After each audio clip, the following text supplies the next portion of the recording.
بسم اللہ الرحمن الرحیم۔ میں ارشد کرملائی آج ڈاکٹر مسعود الدین عثمانی رحمۃ اللہ علیہ کا ساتھی ہونے کا دعویٰ کرنے والوں سے مخاطب ہوں۔ میں گزشتہ 38 سال سے اس جماعت کے اندر ہوں۔ میں فوج میں تھا جب یہ دعوت مجھے ملی، ڈاکٹر صاحب کا لٹریچر ملا، ان کی ایک کیسٹ ملی، تقریر، ایک بیان ان کا سن کے اور ان کا لٹریچر پڑھ کے یہ دعوت میرے رگو جان میں اتر گئی اور پورے شعور کے ساتھ میں نے اس دعوت کو دل و جان سے قبول کیا۔ میرے دل کی آواز تھی اور میرے سارے سوالات کا مجھے جواب مل گیا جو مجھے اب تک کوئی نہیں دے سکا تھا، دنیاوی معاملات میں بھی اور دینی معاملات میں بھی۔ دنیاوی لحاظ سے جو پریشانیاں ملک کو تھیں، قوم کو تھیں یا پوری دنیا میں تھیں، اس کا حل بھی سامنے آ گیا کہ جب انسانوں نے اپنے مالک اور خالق کے ساتھ بگاڑی ہوئی ہے تو پھر ان کو امن و سکون نہیں مل سکتا ہے۔ اسی طرح ہمارا پاکستان جو لا الہ الا اللہ کے نعرے کے اوپر لیا گیا، یعنی گویا عہد و پیمان اللہ کے ساتھ اگر شعوری طور پر یہ نعرہ لگایا جاتا کہ اللہ کے علاوہ کوئی معبود نہیں ہے، اس لیے ہم ہندوؤں سے علیحدہ ہو رہے ہیں، کوئی اور ہمارا مقصد نہیں ہے، ہم اسلام کے مطابق زندگی بسر کرنا چاہتے ہیں، لہٰذا ہمیں علیحدہ اپنا ملک چاہیے۔ لیکن علیحدہ ملک جب مل گیا تو لا الہ الا اللہ صرف الفاظ کی حد تک رہ گیا، کتابوں میں رہ گیا، زبانوں پر رہ گیا، دلوں میں نہیں اترا ہے، کیونکہ پاکستان کو اسلام کا قلعہ بنانے کی بجائے ان بتوں کا، ان داتاؤں اور دستگیروں اور مشکل کشاؤں اور حاجت رواؤں کا گویا گودام بنا دیا گیا، اور ایسا لگتا ہے آزادی مل گئی کہ اب جو چاہو کرو، اور سارے شرک کے وہی انداز جو ہندوؤں کے ساتھ رہتے ہوئے کیے جا رہے تھے انہی کو قائم دائم رکھا گیا، اور یہ قبر پرستی، گنبد پرستی، یہ بت پرستی کی ایک نئی شکل بن کر سامنے آئی۔ اس کی دعوت جب میں نے فوج میں دی، اپنے آفیسر سے بات چیت کی، کمانڈنگ آفیسر سے بات کی، تو اس کا ایک ری ایکشن آیا جو ہر دور میں دعوت توحید کا ری ایکشن آتا ہے اور آنا چاہیے۔ اس دعوت کو، توحید کی دعوت کو اور خالص دعوت کو، رد شرک کی دعوت کو، کفر بالطاغوت کی دعوت کو کبھی کسی قوم نے ٹھنڈے پیٹوں برداشت نہیں کیا ہے، یہ اس کی سنت ہے۔ تو بہت جلد یہ معاملہ ہو گیا، مجھے فوج سے نکال دیا گیا، لیکن مجھے جو چیز مل گئی تھی وہ اتنی قیمتی تھی، اتنی قیمتی تھی کہ بڑی بڑی چیزیں جو میرے سے چھین لی گئیں یا چلی گئیں یا ان کی قربانی اللہ نے قبول کی، وہ بالکل معمولی میرے لیے ہو گئیں، اور اللہ تعالیٰ نے یہ راستہ بڑا ہی آسان کر دیا۔ خوشی دل کے ریشے ریشے کے اندر پیوست ہو گئی کہ مجھے میرا مالک مل گیا ہے، مجھے میرا اللہ مل گیا ہے، اب کسی چیز کی اور تمنا نہیں ہے، اور اس ایمان کے مقابلے میں کوئی چیز مجھے عزیز نہیں ہے، کوئی رشتہ مجھے عزیز نہیں ہے، کوئی دوستی مجھے عزیز نہیں ہے، کوئی رینک مجھے عزیز نہیں ہے، کوئی منصب مجھے اس ایمان سے آگے نہیں ہو سکتی ہے، سب اس کے دائرے کے اندر ہیں۔ جو اللہ کا ہے بس وہ میرا ہے، وہ میرا دوست ہے، اور جو میرے اللہ کا نہیں ہے وہ میرے سے کسی دوستی کی امید نہ رکھے۔ بہرحال میں نے یہ دعوت بسوں میں، راولپنڈی، راجہ بازار، اور جہاں مجھے موقع ملا میں نے اس کو پھیلانا شروع کر دیا، اور ابھی مجھے معلوم نہیں تھا کہ یہ باقاعدہ ایک جماعت موجود ہے، اور اس کے جو امیر ہیں محمد حنیف کون ہے اور محمدی گل کون ہے اور اعظم صاحب کون ہے، یہ ابھی ان کا وہم و گمان میں نشان بھی نہیں تھا میرے۔ میں نے دعوت اللہ شروع کر دی الحمدللہ، اللہ کے فضل و کرم سے۔ اس کے بعد ان لوگوں سے رابطہ ہوا، زیادہ خوشی محسوس ہوئی، وہ جو ایک ذمہ داری کا بوجھ محسوس ہوا تھا زیادہ کہ اب اس دعوت کو ہم نے پھیلانا ہے، اس کے اندر یہ آیا کہ اب ایک جماعت کی شکل میں جب یہ کام ہو رہا ہے تو یہ کام اور زیادہ آسان ہے اور زیادہ اچھا ہے۔ بہت خوشی کے ساتھ یہ معاملات آگے بڑھ رہے تھے۔ اس دعوت کا ریئیکشن اپنی سول سوسائٹی میں بھی ریئیکشن آیا، رشتہ داروں کی طرف سے، برادری کی طرف سے، اہلیان چکری وکیلاں کی طرف سے، تحصیل گجر خان کی طرف سے، اور مقدمے قائم ہوئے۔ وہ جو کسی نے کہا کہ اپنوں نے، رشتہ داروں نے رپورٹ لکھوائی جا کے تھانے میں کہ ارشد نام لیتا ہے اللہ کا اس زمانے میں، تو ان لوگوں کے لیے بڑی عجیب بات تھی۔ اور چونکہ ہر طرف اندھیرا ہی اندھیرا تھا، شرک اور کفر کا اندھیرا تھا، مزار پوجے جا رہے تھے، دربار پوجے جا رہے تھے، نظر و نیازیں تھیں، پکاریں تھیں، کون سا شرک تھا جو ہماری قوم کے اندر نہیں ہے؟ سب کے خلاف جب یہ توحید کی آواز آئی تو ایک ہلچل سی مچ گئی علاقے کے اندر اور قبیلے کے اندر۔ بہرحال وقت گزرتا گیا۔ اب میں اس جماعت کے حوالے سے اپنے ایسے بھائیوں کو بتانا چاہتا ہوں جو بعد میں آئے ہیں اور ان کو نہیں معلوم ہے، نہ ہی ان کو بتایا گیا ہے کہ یہ کس بندے نے یہ دعوت اٹھائی تھی اور کس انداز سے اٹھائی تھی، اور اب اس دعوت کا کیا نتیجہ سامنے آ رہا ہے اور کہاں تک پہنچی ہے اور آگے اس کا مستقبل کیا ہے۔ یہ اس دور میں ڈاکٹر مسعود الدین عثمانی رحمۃ اللہ علیہ نے، جو شروع میں جماعت اسلامی کے بالکل ہر اول دستے میں تھے، ان کی مرکزی شورا میں تھے، مودودی صاحب کے دستے راست سمجھے جاتے تھے، اور جب یہ جمہوریت کی طرف جماعت آئی، ووٹوں کی طرف آئی، تو کچھ اور لوگوں نے بھی اور ڈاکٹر صاحب نے مخالفت کی اس کی کہ دیکھو آپ تو کہتے تھے کہ ہر دور کے اندر جس علاقے میں تبدیلی آتی ہے، انقلاب آتا ہے، تو وہ دعوت کے ذریعے آتا ہے، توحید کے ذریعے آتا ہے، اور اس میں کوئی لچک اور کوئی کمزوری نہیں دکھائی جاتی، چاہے ایک ہاتھ اس کی حمایت میں نہ اٹھے، ایک آواز ہم آواز نہ ہو، اس دعوت میں تبدیلی نہیں ہوتی ہے، یہ انبیاء کی سنت ہے، تو اب یہ کیوں اپنا رخ بدلی کر رہے ہو؟ بہرحال مودودی صاحب نہیں مانے، تو یہ جمہوریت کے اندر الیکشن کے اندر کود پڑے۔ حالانکہ پہلے اس کو لات اور منات کے ساتھ تشبیہ دیا کرتے تھے کہ امریت اگر لات ہے تو جمہوریت منات ہے، تو پھر اس بت کی خود انہوں نے پوجا کرنی شروع کر دی، بندگی شروع کر دی، تو اس طرح ڈاکٹر صاحب ان سے علیحدہ ہو گئے۔ اور پھر ڈاکٹر صاحب کہتے ہیں کہ میں نے یہ وفاق المدارس سے سند لینے کی کوشش کی، چونکہ عام لوگ ہیں، پبلک ہیں، وہ اس دعوت کو ہوا میں اڑا دیں گے کہ کوئی عالم دین تو نہیں ہے۔ کہتے ہیں دل پر پتھر رکھ کے میں نے ان لوگوں سے سند لی، اور ڈاکٹر صاحب چونکہ اتنے ذہین تھے تو کوئی رکاوٹ راستے میں نہیں آئی ہے۔ وفاق المدارس کی سند لینے کے بعد ڈاکٹر صاحب میدان میں آ گئے، اور یہ دعوت ہر جگہ اٹھی، کراچی کے ساحل سے اٹھی اور کشمیر کی چوٹیوں تک، راولہ کوٹ، علی سوجل، وہاں تک، اور کے پی کے میں، بلوچستان میں، ہر جگہ یہ دعوت پھیلتی چلی گئی، حتیٰ کہ انٹرنیشنل طور پر بھی، یعنی مختلف ممالک میں بھی جو بھی ساتھی تھے وہ اس دعوت کو پھیلانا شروع ہو گئے۔ بہت ہی زیادہ امیدیں پیدا ہو گئی تھی کہ آگے جا کے یہ دعوت رنگ لائے گی، رنگ جہاں بدلی ہوگا، اور یا یہ دعوت غلبہ پکڑے گی، غلبہ اسلام دیکھیں گے، یا اس راستے میں شہادت مل جائے۔ تو پھر کہنا ہی کیا، اس انداز سے بات آگے بڑھ رہی تھی۔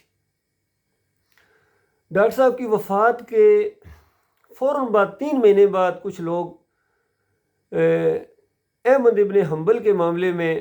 کہ اس پر جو فتویٰ غلط لگا ہے، ڈاکٹر صاحب سے اختلاف کیا، انہوں نے اس دعوت سے، اس موقف سے، اور انہوں نے علیحدگی اختیار کیا، تاکہ ڈاکٹر صاحب کی زندگی میں ان کے کزن کمال عثمانی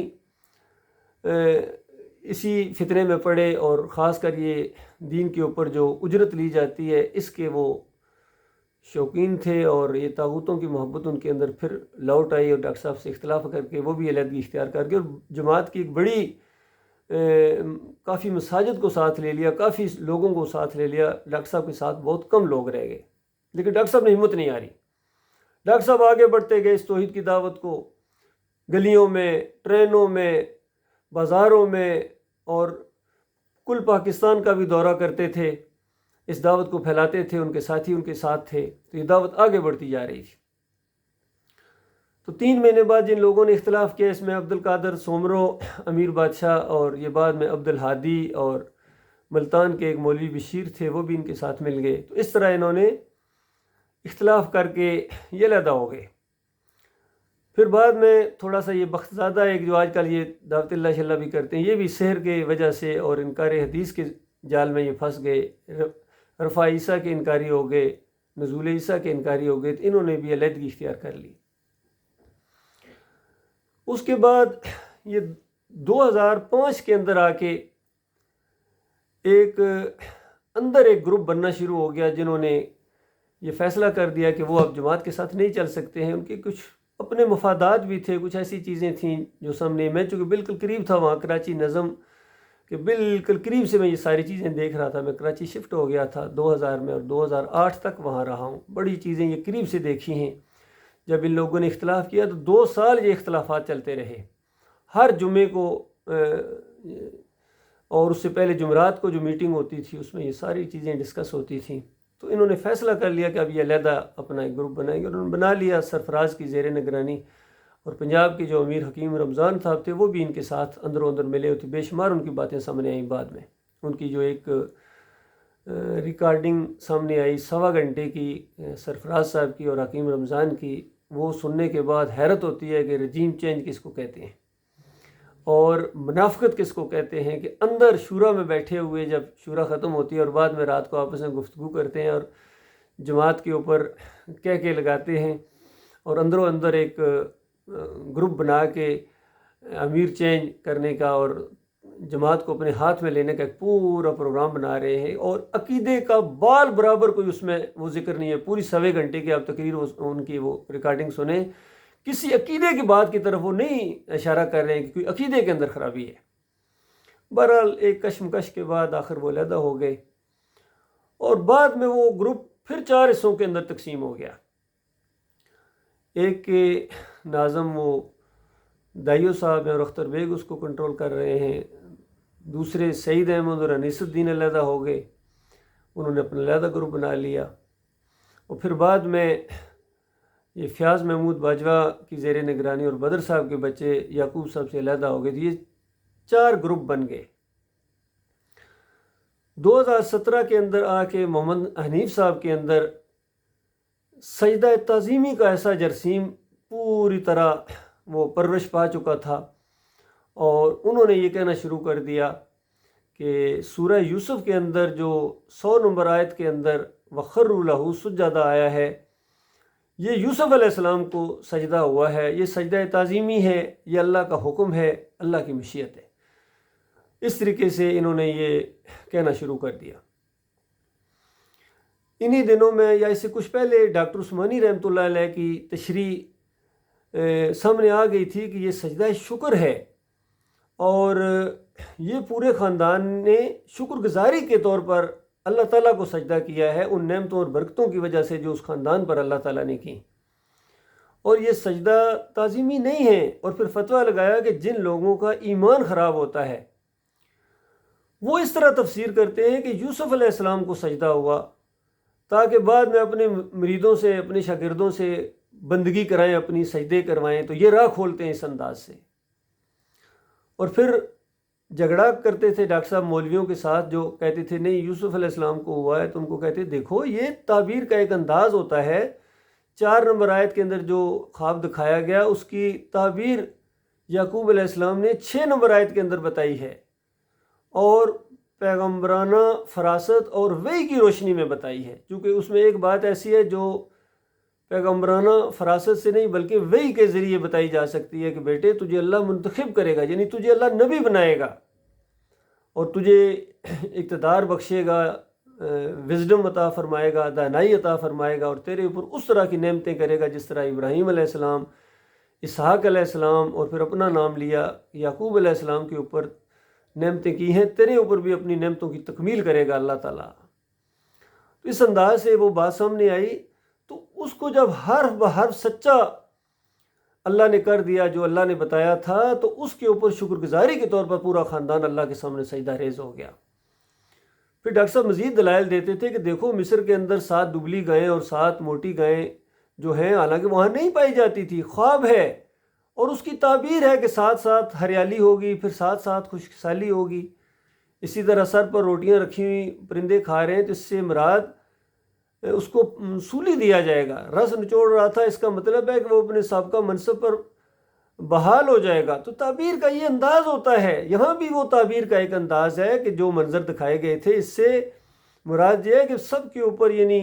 اللہ تعالیٰ فوقیت دے گا، فضیلت دے گا، اور دنیاوی لحاظ سے بھی اقتدار دے گا۔ تو یہ معاملہ ہے، یہ نہیں کہ سجدے کرائے گا، اللہ سجدے نہیں کراتا ہے کسی کو۔ تو اس انداز سے محمد حنیف صاحب دلائل دیتے تھے کہ دیکھو وہ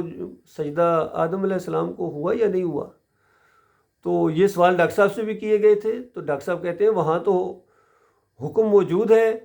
اب وہ کس نوعیت کا سجدہ ہے، اس کی کیفیت کیا ہے، حالت کیا ہے، یہ ہم نہیں جانتے ہیں، قرآن میں اس کی تشریح نہیں آئی ہے۔ جتنی بات قرآن میں آئی ہے بس اتنی ہی ہم مانتے ہیں،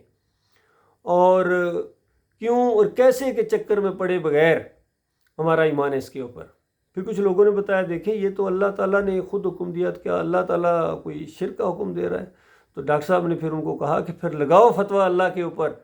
اور خوشیاں مناؤ۔ تو ڈاکٹر صاحب بڑے سمجھدار آدمی تھے، ڈاکٹر صاحب نے بالکل یہ دونوں مسئلے کلیئر کٹ بیان کر دیے کہ وہاں حکم موجود ہے، سجدے کی نوعیت اور کیفیت ہمیں نہیں معلوم ہے، ہمارا ایمان ہے، اور یہاں کوئی حکم نہیں ہے۔ یہاں تو جو خواب جس انداز سے دکھایا گیا اور اس کی تعبیر جس طریقے سے سامنے آئی، یہ اس خاندان کے اوپر اللہ کی رحمتیں اور برکتیں ہیں، اور سارے خاندان نے شکر گزاری کے طور پر اللہ کو سجدہ کیا ہے۔ امام بخاری بھی اسی انداز سے خوابوں کی تعبیر میں لائے تھے، انہوں نے سجدے کا وہاں ذکر ہی نہیں کیا۔ وہ سمجھدار آدمی تھے، جانتے تھے کہ یہ بعد والے کہیں ادھر نہ لے جائیں، تو لہٰذا صرف تعبیر جو 4 نمبر آیت کے جواب میں یعقوب علیہ السلام نے 6 نمبر آیت میں بیان کی وہ لائے ہیں، اور 100 نمبر آیت کا آدھا حصہ لائے ہیں، جو وہی الفاظ ہیں جو یعقوب علیہ السلام نے 6 نمبر آیت میں بیان کیے تھے، اور انہی کو گویا دہرایا ہے یوسف علیہ السلام نے 101 نمبر آیت کے اندر، 100 نمبر آیت اور 101 نمبر آیت کے اندر۔ اسی طرح امام راضی جو تفسیر لائے ہیں اس میں بھی عبداللہ بن عباس کا قول لائے ہیں کہ یہ مسجود اللہ تھا، یہ اللہ کو شکر گزاری کا سجدہ ہوا ہے۔ بہرحال یہ دلائل موجود تھے پہلے سے بھی، اور ڈاکٹر صاحب نے تو کھل کے اس کو بیان کیا، لیکن محمد حنیف صاحب ضد میں آ گئے، انہوں نے اس کو اپنی انا کا مسئلہ بنا لیا۔ پھر دوسری طرف یعقوب لوگوں سے ان کی بہت زیادہ چونکہ ضد تھی، اور یعقوب لوگوں کے ہاتھ میں یہ تفسیر آ گئی ڈاکٹر صاحب کی، تو انہوں نے جب اس کو سامنے لایا تو ان کا آپس میں اختلاف یہ تھا کہ محمد حنیف کہتے تھے کہ یہ لغوی طور پر ہے، جس طرح حبل اللہ 17 کے اندر ہمارا یہ ایک تفصیلی مضمون اس کے اندر آیا ہوتا، سارے اس پر ایگری کیے ہوتے، تب تک ڈاکٹر صاحب کو یہ بیانات سامنے نہیں آئے تھے، تو لغوی معنوں میں مانتے تھے اور وہ اللہ کو مانتے تھے۔ تو جب یہ معاملہ اس طریقے سے سامنے آیا تو محمد حنیف نے پھر لغوی کو حقیقی بنا دیا، جو پہلے خارج از امکان تھا اب اس کو عین ایمان بنا دیا۔ جب یہ تفسیر انہوں نے لکھی دعوت القرآن جلد دوم، تو اس کو لکھنے سے پہلے انہوں نے ایسے لوگوں کو چیک کیا کہ کچھ لوگ ریئیکشن کریں گے، خاص کر مجھے بھی یہاں بحرین میں انہوں نے وہ بھیجی صابر صاحب نے جو محمود آباد والے تھے، اور اس کے اندر انہوں نے فتویٰ لگایا کہ جو یوسف علیہ السلام کو سجدہ نہیں مانتا ہے وہ قرآن کا انکاری ہے، ایمان سے خالی ہے، توحید سے نابلد ہے۔ تو میرے رونگٹے کھڑے ہو گئے کہ اب لغوی مانا گیا، اور اب جناب حقیقی معنوں کے اندر یہ فتویٰ بھی سامنے آ گیا، تو اب تو معاملہ بڑا عجیب و غریب ہو گیا۔ تو میں نے یہ 6 مہینے تقریباً محنت سے یہ ایک مضمون لکھا، سجدہ تعظیمی کا شرک۔ بعد میں یہ پہلے ایک خط کی شکل میں تھا، اور اس کو کمپوز کرا کے اس کو ایک کتابچے کی شکل میں دے دیا۔ اس میں پوری طرح دلائل سے ثابت ہوا، قرآن سے، احادیث سے، اور ہر اینگل سے کہ یہ سجدہ شکر تھا جو اللہ کو ہوا تھا، اور جو سجدہ تعظیمی اس کو مانتا ہے ان کے عقیدے کے اندر خرابی ہے، اور وہ شرک کے اوپر ہیں، اور ڈاکٹر صاحب کا فتویٰ بھی موجود ہے۔ لیکن محمد حنیف صاحب لوگوں کو ایک لائن پر لگا چکے تھے اور اپنی شخصیت بھی منوا چکے تھے، تو ایسا شدید وار ہوا اس جماعت کے اوپر، تو انہوں نے پھر یعنی مجاہدوں کو مجاور بنا دیا، اب وہ بات سننے کے لیے تیار نہیں ہیں۔ تو یہ معاملات ہیں اللہ کے بندوں۔ اب جس چیز کا خطرہ تھا، یا جو مسلک پرستوں اور فرقہ پرستوں کو ہم کہا کرتے تھے کہ دیکھو فرقے کیوں بنائے ہیں تم نے، جب اللہ کی کتاب اس سے روکتی ہے اور نبی علیہ السلام نے اس سے منع کیا ہے، اور اختلاف کی شکل میں آؤ قرآن اور حدیث کی طرف آؤ، یہ اللہ کا حکم ہے۔ فَإِن تَنَازَعْتُمْ فِي شَيْءٍ فَرُدُّوهُ إِلَى اللَّهِ وَالرَّسُولِ، کہ اللہ اور اللہ کے رسول کی طرف آؤ۔ اللہ اور اللہ کے رسول سے اختلاف ممکن نہیں ہے. باقی امیر ہیں تمہارے جیسے عام انسان ہیں، نبی نہیں ہیں، ان سے اختلاف ہو سکتا ہے. ان سے اختلاف کوئی کفر نہیں ہے، کوئی بغاوت نہیں ہے. تو دونوں اگر قرآن اور حدیث کی طرف آ جائیں گے تو اختلاف ختم ہو جائے گا. یہ بہترین حل ہے، قیامت تک کے لیے حکم ہے. اور یہ ڈاکٹر عثمانی رحمۃ اللہ علیہ نے اس آیت کی اسی انداز سے تشریح بھی کی ہے. لیکن یہ قرآن اور حدیث کی طرف محمد حنیف صاحب نہیں آتے تھے. جو بھی ان سے بات چیت کرتا تھا، چاہے ٹیلی فون کے اوپر وہاں جا کے ملاقات کرتا تھا، وہ کہتے تھے میری تفسیر پڑھو. میری تفسیر میں نے تفصیل بیان کر دی ہے، بس جو لکھ دیا ہے وہ گویا آخری فیصلہ ہے. اب جس کا دل کرے مانے، اور جس کا دل نہیں کرتا ہے وہ جناب وہ خارج ہے اور باغی ہے، اور کیا کچھ فتوے نہیں لگاتے تھے اس کے اوپر. جب لوگ کہیں وہ ڈاکٹر عثمانی رحمۃ اللہ علیہ تو اس طرح تشریح کرتے ہیں، کہتے ہیں چھوڑو ڈاکٹر عثمانی کو. ہمارے ایک ساتھی نے ایک دفعہ کہہ دیا تمہیں نہ چھوڑ دیں. تو اس انداز سے یہ معاملات ہوئے ہیں اللہ کے بندوں. اب یہ آخر میں آ کے کچھ لوگوں نے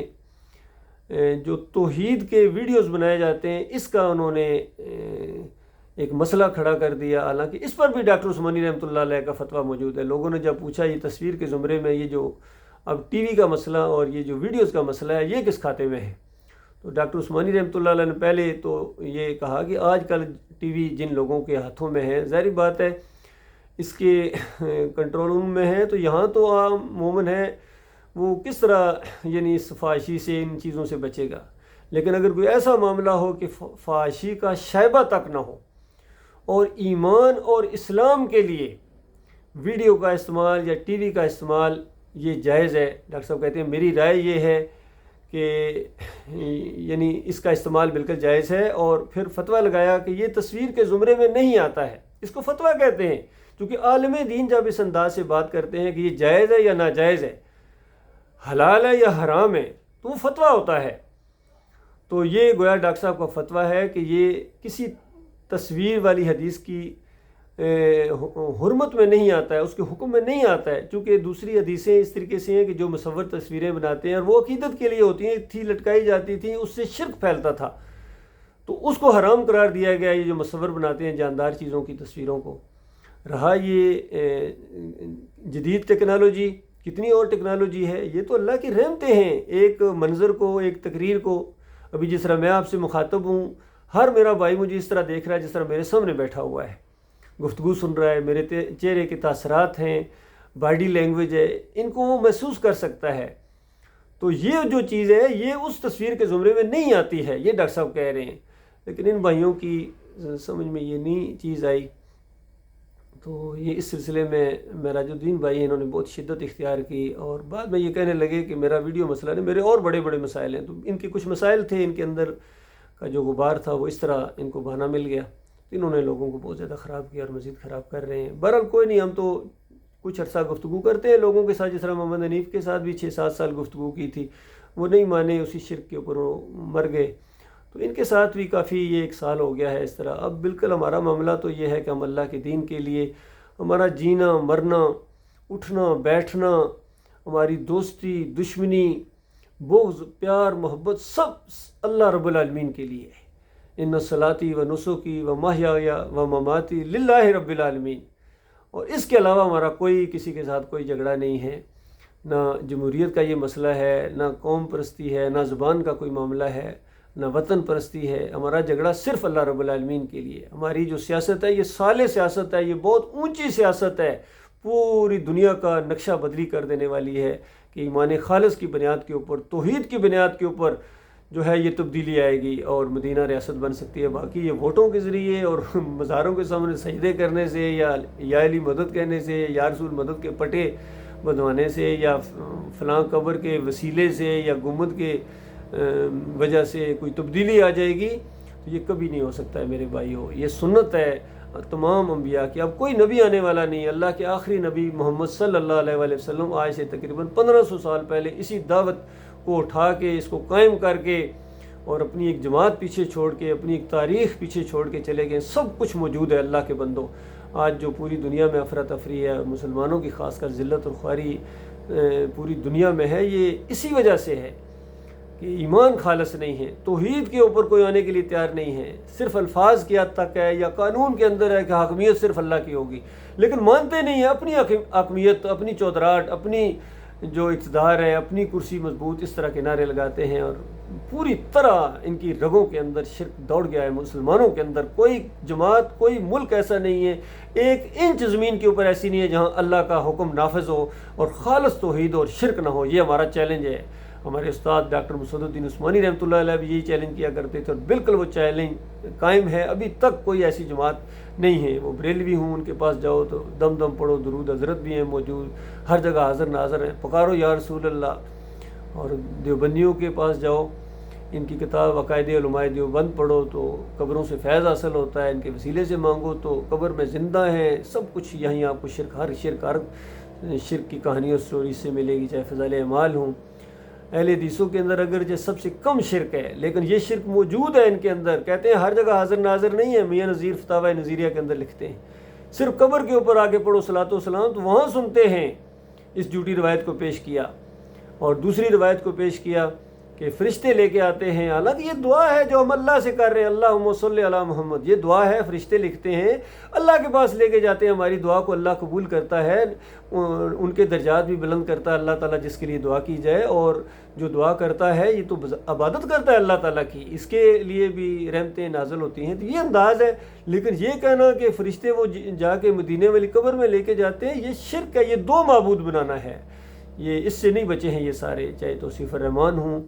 چاہے یہ علی انجینئر ہوں، ڈاکٹر سرار ہوں، سارے اسی عقیدے کو، طارق جمیل ہوں، طاہر القادری ہوں، فضل الرحمان ہوں، سارے کے سارے اس عقیدے کو پیش کرتے ہیں۔ مشرکانہ عقیدہ یاد رکھیے۔ عبداللہ بن باز نے یہی فتویٰ دیا ہے کہ دیکھو جو قبر کے اوپر آ کے پڑھتا ہے اس کو سنتے ہیں نبی علیہ السلام، روح واپس آ جاتی ہے، جواب دیتے ہیں۔ تو یہ شرک آج ان حنبلیوں کے اندر، سلفیوں کے اندر، سعودیوں کے اندر، سب کے اندر یہ شرک ہے۔ یہ چیلنج ہے، یقین کرو میرے بھائیوں، یہ کسی کو یعنی طنز کرنا نہیں، بلکہ یہ احساس دلانا ہے کہ شرک کے ساتھ جو عمل کرو گے اللہ اس کو قبول نہیں کرتا ہے۔ صلاۃ قبول نہیں ہوتی ہے، صوم قبول نہیں ہوتا ہے، زکوٰۃ قبول نہیں ہوتی ہے، حج اور عمرہ، کوئی عمل اللہ قبول نہیں کرتا ہے، اور اللہ تعالیٰ شدید غصے میں آتا ہے، شدید ناراضگی کا اظہار کرتا ہے۔ اور مالک نے کہہ دیا کہ جو شرک لے کے آئے گا، انہ من یشرک باللہ فقد حرم اللہ علیہ الجنہ ومأوہ النار وما للظالمین من انصار۔ جو شرک کرے گا اور اسی کی حالت میں اس کی موت آ گئی، جو زندہ ان کے لیے موقع ہے توبہ کر لیں، کیا جاتا ہے، توبہ کر لیں شرک سے، اتنے شرک سے توبہ کی ہے، ایک یہ آخری شرک یہ بھی توبہ کر لیں۔ اور یہ محمد حنیف کے جو لوگ ہیں، کیا اسی شرک پر مرنا چاہتے ہیں؟ اس ایک شرک سے توبہ کر لیں۔ اب سب سے کم شرک اس جماعت کے اندر ہے، اہل حدیثوں کے اندر 3 شرک ہیں، اور یہ جو جماعت ہے اس کے اندر ایک موٹا شرک ہے، اور چھوٹی چھوٹی اور باتیں بھی ان کے اندر آ گئی ہیں، لیکن اس کی یہ تعویل کرتے ہیں، لیکن اس کی تو کوئی تعویل نہیں ہو سکتی ہے، شرک کی کوئی تعویل نہیں ہوتی ہے۔ اس سے توبہ کر لو تو اللہ تعالیٰ دنیا میں بھی عزت کے ساتھ نوازے گا، اور آخرت میں بھی۔ تو مانو گے اپنا بھلا کرو گے، اور نہیں مانو گے تو یاد رکھنا اور گواہ رہنا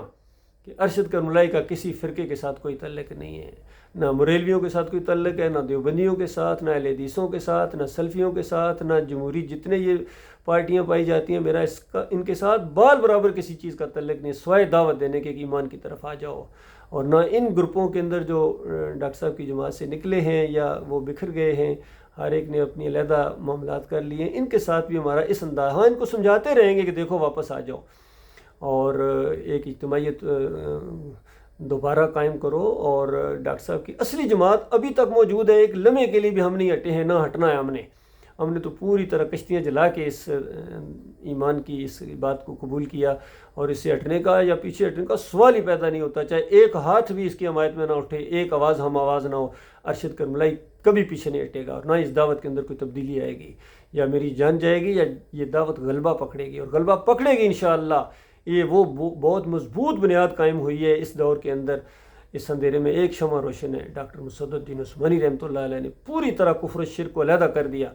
اور ان فرقہ پرستوں نے، مسلک پرستوں نے جو قرآن و حدیث کے اوپر اپنے نظریات کو مسلط کر دیا تھا، اس کو علیحدہ کر دیا، چاہے صوفی حضرات ہوں، عبد القادر جیلانی کی کتابیں ہوں، محی الدین چشتی کی ہوں، علی اجویری کی ہوں، مجدد الافسانی، شاہ ولی اللہ کا پورا خاندان ہو، یہ سارے آپ ایمان خالص کس اول پڑھیں، ان سب کا پوسٹ مارٹم کر دیا ڈاکٹر مسعود الدین عثمانی رحمۃ اللہ علیہ نے، اور ایمان خالص کے اس دوم کے اندر ان مولویوں اور علماء کی خبر لی ہے کہ احمد بن حنبل ہوں، ابن تیمیہ ہوں، ابن قیم ہوں، ابن حجر عسقلانی ہوں، امام نووی ہوں، یا آج کے سارے ان کے خدام ہوں جتنے ہیں، اعلیٰ حضرت ہوں یا قاسم نانوتوی، اشرف علی تھوانی، یہ سارے کے سارے عقیدے کی خرابی کے اندر یہ مرے ہیں، اور اب ان کے ماننے والوں کو کچھ محسوس بھی ہو گیا ہے، لیکن اکابرین کا دفاع کرتے ہیں، اللہ کی کتاب اور اللہ کے نبی صلی اللہ علیہ وآلہ وسلم کی بات کا دفاع نہیں کرتے ہیں۔ تو یاد رکھنا، پھر میرا تم لوگوں سے کوئی تعلق نہیں ہے، میں اللہ کے دین کو لے کر اٹھا ہوں، اور بالکل اسی طرح یہ دعوت آگے آئے گی۔ ہمارا جینا مرنا ہر چیز، ہمارا اٹھنا بیٹھنا اور بیانات آڈیوز ہوں یا ویڈیوز ہوں، ایک ہستی کے لیے، اللہ رب العالمین کے لیے، توحید کے لیے ہے۔ لڑائی جھگڑا توحید کے لیے ہے، دوستی توحید کے لیے ہے، کوئی اور جھگڑا نہیں ہے کسی کے ساتھ۔ جو اللہ کے دین کو آگے پھیلاتا ہے، مانتا ہے، وہ سواری کرے، میں رکاب تھاموں، اور وہ میرا بھائی ہے، اور وہ میرا دوست ہے، جگری دوست ہے۔ اور جو اس ایمان کا دشمن ہے، یا اس میں روڑے اٹکاتا ہے، یا عیب نکالتا ہے، تانے دیتا ہے، جھوٹ بولتا ہے، پروپیگنڈے کرتا ہے، تو اس سے میرا کوئی تعلق نہیں ہے، اللہ اس سے نپٹ لے گا۔ تو یہ ایک مختصر سی بات ہے، اللہ کے بندو، جہاں جہاں تک یہ آواز پہنچے، یا ڈاکٹر صاحب کا لٹریچر جہاں جہاں تک پہنچے، وہ ہماری طرف آئیں، رابطہ کریں۔ کوئی اگر یہ پروپیگنڈا آپ کی طرف آتا ہے تو پرسنلی آپ میرے سے بات چیت کریں، میں اس کی انشاءاللہ آپ کو پوری اصلی بات بتاؤں گا، چونکہ پورے سسٹم کو میں جانتا ہوں۔ گزشتہ 38 سال سے میں بالکل فرنٹ لائن کے ساتھیوں میں رہا ہوں، الحمدللہ۔ ساتھی مجھے جانتے ہیں، پرانے جو ساتھی ہیں، نئے لوگ ہیں وہ ذرا نہیں ہیں، اور ان فریب کاروں نے پروپیگنڈے کر کے نئے لوگوں کو بالکل متنفر کر دیا ہے، وہ بات کرنے کے لیے تیار نہیں ہیں۔ تو ان کے جال میں مت آؤ میرے پیارے بھائیوں، کیونکہ کل یہ تمہیں نہیں بچائیں گے، یاد رکھیے۔ یہ قرآن کا ایک مضمون ہے، آگے چلنے والے اور پیچھے چلنے والے، کل ان کے اوپر لعنتیں بھیجو گے، جنہوں نے تمہیں کفر و شرک کی طرف دھکیل دیا، ایمان خالص کی طرف نہیں آنے دیتے ہیں، یا متنفر کرتے ہیں لوگوں کو۔ تو یہ اپنی کوشش کر دیکھیں، لیکن اللہ تعالیٰ اپنے دین کو غالب کر کے رہے گا، یقین کیجئے۔ تو میرا ٹیلی فون نمبر بھی آپ کے پاس یہاں آ جاتا ہے ہر جگہ، اور رابطہ کر سکتے ہیں آپ، جو ہے پرسنل میں رابطہ کریں، تاکہ پوری بات آپ کے سامنے آ جائے، اور پھر سچوں کا ساتھ دیں، ان جھوٹوں کا ساتھ چھوڑیں۔ یہ آپ کو دنیا میں الجھائیں گے، یہ دنیا دار بن گئے، ان کے مفادات ہیں، انہوں نے پیچھے ہٹے ہیں، کسی کے اوپر خوف طاری ہے، کوئی ڈر گئے ہیں، اور جو ریئیکشن ہوتا ہے اس کا یہ مقابلہ نہیں کر سکتے ہیں، اس وجہ سے کوئی نہ کوئی بہانہ انہوں نے بنا کے یہ پیچھے ہٹے ہیں، اور یہ سامنے نہیں آنا چاہتے ہیں، کیونکہ لوگوں کی نظروں میں آ جائیں گے، ڈرتے ہیں اس انداز سے بھی۔ کیونکہ محمد حنیف نے یہ بھی بات ایک دفعہ کہی تھی کہ اگر ہم ویڈیوز کی اجازت دیں تو یہ ریئیکشن جو ہے عوامی ریئیکشن بہت آئے گا، اندازہ لگائیے۔ تو ریئیکشن تو آتا ہے، آنا چاہیے نا، بالکل پوری دنیا ایک کر لے، پوری دنیا ایک طرف ہو جائے، مخالفت کر لے، اس توحید کی دعوت کو نہیں روک سکتے ہیں۔ اس دعوت نے غلبے کے لیے یہ دعوت اٹھی ہے، یہ دبنے کے لیے نہیں اٹھی ہے۔ تو ایسے جو مرد جن کے اندر یہ توحید کی، ایمان کی شمع روشن ہوئی ہے، وہ ہمارے ساتھ جڑنے کی کوشش کریں۔ اللہ تعالیٰ غور و فکر کرنے کی توفیق عطا فرمائے، مالک جمائے رکھے، کیونکہ استقامت اصل چیز ہے میرے بھائیوں۔ جو جم جائیں گے ان کے لیے خوشخبریاں ہیں، اور جو پیچھے ہٹ جائیں گے، چونکہ بڑے بڑے آئے تھے، بڑی بڑی ان سے امیدیں بھی وابستہ ہو گئی تھیں، علم والے تھے، لیکن جب تھوڑی سی ہوا چلی آزمائش کی، یہ نظریاتی چیز آئی ہے، تو بے شمار عظیم اکثریت جو ہے وہ گھٹنے ٹیک گئی ہے۔ اس سے پہلے بھی ایسا ہوا ہے، دیکھیے طالوت علیہ السلام یا رحمۃ اللہ علیہ، ان کا وہ معاملہ دیکھیے کہ آزمائش ہوئی، بتایا گیا آزمائش ہوگی تمہارے، انہوں نے کہا جو اس نہر سے گزرے گا، جو چلو بھر پانی پیے گا وہ تو میرا ساتھی ہے، جو پیٹ بھر کے پانی پیے گا وہ میرا ساتھی نہیں ہے۔ تو سوائے چند کے باقی سب نے پیٹ بھر لیے۔ جب پیٹ بھر لیے نافرمانوں نے، تو ظاہری بات ہے پھر وہ جہاد نہیں کر سکتے تھے، آگے جا کے لمبے ہو گئے، لیٹ گئے، اور ان کے اندر ہمت نہیں رہی ہے۔ تو جو فرما بردار ہوتے ہیں اللہ تعالیٰ کے، اللہ کے رسول صلی اللہ علیہ وآلہ وسلم کی سنت کے شوقین ہوتے ہیں، اور اپنے نظم کے اندر مضبوطی لاتے ہیں، ان کے ذریعے اللہ تعالیٰ رنگ جہاں بدلی کرے گا میرے پیارے بھائیوں۔ ہمارا نظم دنیا کی کوئی ایجنسی، کوئی فوج اس کا مقابلہ نہ کر سکے۔ جب اس طرح انداز سے مومن سامنے آئیں گے، اللہ کے راہ کے یہ دیوانے، یہ جیالے، ان کے ذریعے اللہ تعالیٰ انقلاب لائے گا پوری دنیا کے اوپر، اور کوئی اس کو روک نہ پائے گا۔ میں آپ کا بھائی ہوں، میں کوئی مولوی نہیں ہوں، نہ ہی میں پیر ہوں، نہ ہی میں کوئی سیاسی لیڈر ہوں۔ ہماری سیاست جس طرح میں نے پہلے بتایا ان سے بہت اونچی ہے، صالح سیاست ہے الحمدللہ، پوری دنیا کا نقشہ بدلی ہوگا۔ اور میں آرمی افسر ہوں الحمدللہ، 7 پنجاب ریجمنٹ سے میرا تعلق ہے۔ 70th PMA لانگ کورس کے ساتھ میں پاس آؤٹ ہوا تھا، JC 9 کورس وہاں جونیئر اکیڈمی میں، اور پاکستان ملٹری اکیڈمی میں 70th PMA لانگ کورس سے پاس آؤٹ ہو کے 7 پنجاب ریجمنٹ میں نے جوائن کی تھی۔ یہ میرا مختصر تعارف بھی ہے، اور یہ پوری داستان ہے۔ اور اگر کوئی میرے سے واٹس ایپ کے اوپر رابطہ کرنا چاہتا ہے تو 0097339421004 یہ میرا پکا نمبر ہے، واٹس ایپ کا رابطہ کر سکتے ہیں۔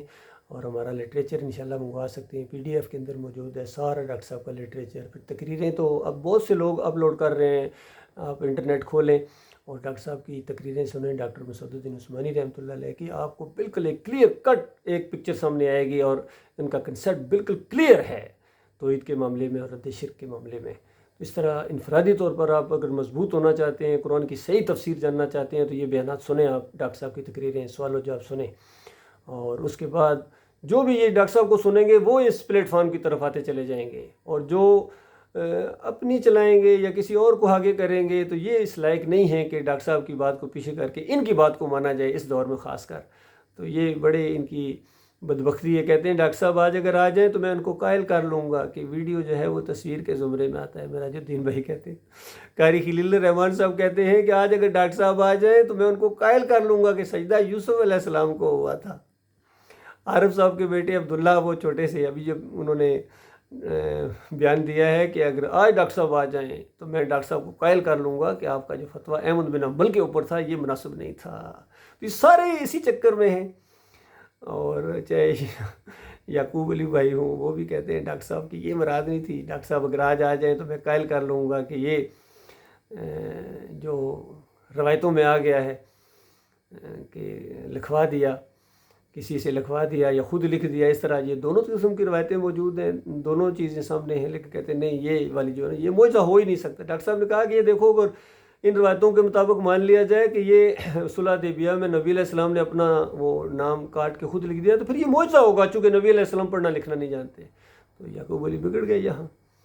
دوسرے اختر بیگ صاحب ہیں وہ کہتے ہیں اگر غلطی سے کوئی اپنی کسی عزیز کی قبر کے اوپر بھی چلا جائے تو یہ شرک اور کفر ہو جائے گا. حالانکہ ڈاکٹر صاحب سے یہ پوچھا گیا، ڈاکٹر صاحب نے کہا انفرادی طور پر اگر کوئی چلا جاتا تو یہ چونکہ سنت نہیں ہے،